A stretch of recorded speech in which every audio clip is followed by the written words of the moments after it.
বগুড়ার মধ্য দিয়ে চলে যাওয়া ৬১ কিলোমিটার মহাসড়কের ৯০% কাজ শেষ হলেও কিছু কিছু জায়গায় ব্যক্তি প্রভাবে কাজ এখনো শেষ হয়নি।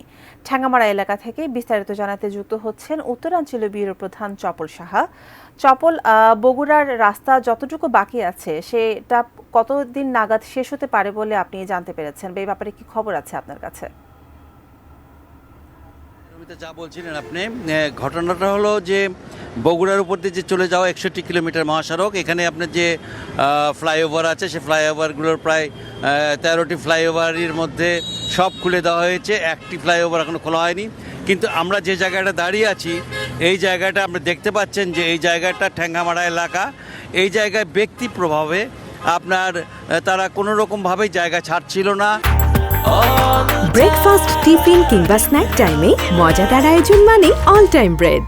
কোনো ভাঙ্গাভাঙ্গি করছিল না এবং তারা এখানে যে তাদের ভবনগুলো ছিল এই ভবনগুলো মানে ঠিক সময় মতো না ভাঙ্গার কারণে রাস্তা ঠিক এই জায়গায় এসে আপনার কাজ শুরু করতে অনেক দূর দেরি হয়ে গেছে।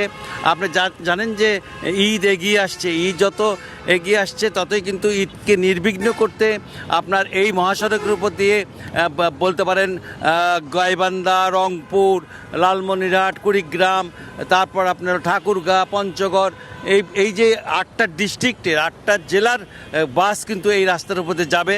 কিন্তু এখন পর্যন্ত কিন্তু আমরা দেখতে পাচ্ছি যে এই জায়গাটুকু আপনার এখনও মানে শেষ হয়নি, কাজ চলছেই এবং এই কাজ হয়তো ঈদের আগে শেষ হলেও হতে পারে।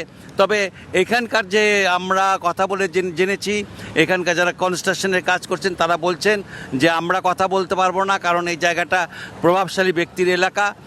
যদি এখানে ওনারা আগে আমাদেরকে ভবনগুলো ভেঙে আমাদেরকে রাস্তা করার সুযোগ করে দিতেন তাহলে কিন্তু এমনটা হতো না, তাহলে কিন্তু ঠিক সময় মতোই রাস্তাটা হয়ে যেত।